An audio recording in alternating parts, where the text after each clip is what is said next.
சில யூடியூபர்ஸ்ல தெரியாம பேசுறாங்க. எனக்கு அவ இந்த மாதிரி பண்ணும்போது தான் நான் கம்ப்ளைண்டே கொடுத்துருக்கேன். புரியுதா?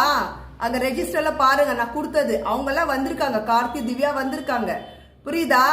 ஆனா என்னை இங்கிருந்து எஸ்பி ஆபீஸ்க்கு போக சொன்னாங்க. அந்த எஸ்பி ஆபீஸ்க்கு 3 மணி நேரம் உட்கார வச்சாங்க. அந்த மேடம் கூட நான் பேசினேன், எஸ்ஐ மேடம் கூட. சரியா? அந்த டெலிட் பண்ண சொல்லும் போது அவங்க பண்ணல. சில பேரை கூப்பிட்டாங்க, திருப்பி அடுத்த நாள் வாமா சொன்னாங்க. ஸ்டேஷன் போய் நீ இன்னொரு வாட்டி பாரு சொன்னாங்க. ஸ்டேஷன் போனேன். திருப்பி அவங்க ஹாய் வணக்கம், நான் உங்க ஜெயந்தாரா. இந்த விஷயத்தை விட்டு வெளியே வந்தாலும் விட மாட்டீங்க, அப்படிதானே? ஏன் இப்படி பண்றீங்க? கிரிமினல்ஸ்லாம் நம்ம முடிவு பண்ணக்கூடாது. அங்க உள்ள ஓடிட்டே இருக்குது இல்ல விசாரணை, அவங்க கையில தான் இருக்கு. தேவையில்லாம என்னை இன்க்ளூட் பண்ணி பேசுனீங்கன்னா நான் கண்டிப்பா அவங்க மேல கம்ப்ளைண்ட் பண்ணுவேன். அது யார் இருந்தாலும் I don't care about it. ஏன்னா எப்ப ஏன் விஷயம் வருதுன்னா நான் தான் பேசணும். அவ எப்படி வந்தா என்ன வந்தா A to Z எல்லா மீடியாட்ட சொல்லியாச்சு. ஸோ என் வாயில வேற என்ன எதிர்பார்க்குறீங்க? அவ எதுக்கு என்ன பார்க்க வரணும்? ஏன் அத்தனை யூடியூபர்ஸ் அத்தனை ஃப்ரெண்ட்ஸ் இருக்காங்க, எதுக்கு வரணும்? அப்ப நான் லூஸ் அப்படிதானே? நான் சும்மா இருப்பேன் நினைக்கிறீங்களா? நான் இந்த விஷயத்தோட வெளியே வரணும் ஆசைப்படுறேன். அந்த விஷயத்த கவர்மெண்ட் பாக்குறாங்க, விசாரணை நடக்குது.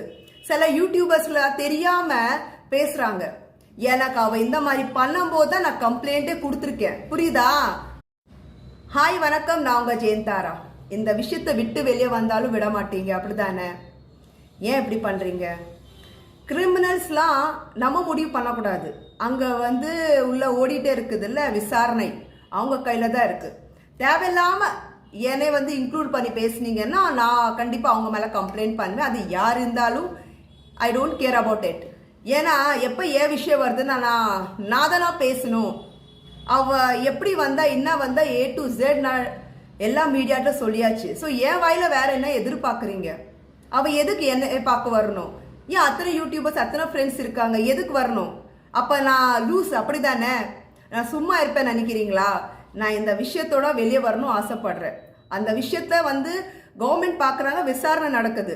சில யூடியூபர்ஸ்ல தெரியாம பேசுறாங்க. எனக்கு அவ இந்த மாதிரி பண்ணும்போது தான் நான் கம்ப்ளைண்டே கொடுத்துருக்கேன். புரியுதா? அங்க ரெஜிஸ்டர்ல பாருங்க, நான் கொடுத்தது. அவங்க எல்லாம் வந்திருக்காங்க, கார்த்தி திவ்யா வந்திருக்காங்க. புரியுதா? ஆனா என்னை இங்கிருந்து எஸ்பி ஆபீஸ்க்கு போக சொன்னாங்க. அந்த எஸ்பி ஆபீஸ்க்கு 3 மணி நேரம் உட்கார வச்சாங்க. அந்த மேடம் கூட நான் பேசினேன், எஸ்ஐ மேடம் கூட. சரியா? அந்த டெலிட் பண்ண சொல்லும் போது அவங்க பண்ணல. சில பேரை கூப்பிட்டாங்க, திருப்பி அடுத்த நாள் வாமா சொன்னாங்க. ஸ்டேஷன் போய் நீ இன்னொரு வாட்டி பாரு சொன்னாங்க. ஸ்டேஷன் போனேன். திருப்பி அவங்க கை கும்பிடுறாங்க. திவ்யா கேஸ் எடுக்க மாட்டோம், சிரிக்கிறாங்க, காமெடியா நினைக்கிறாங்க. நான் என்ன பண்ணேன்? இதுதான் நான் சேனல்ல பேசினேன். ஸோ இந்த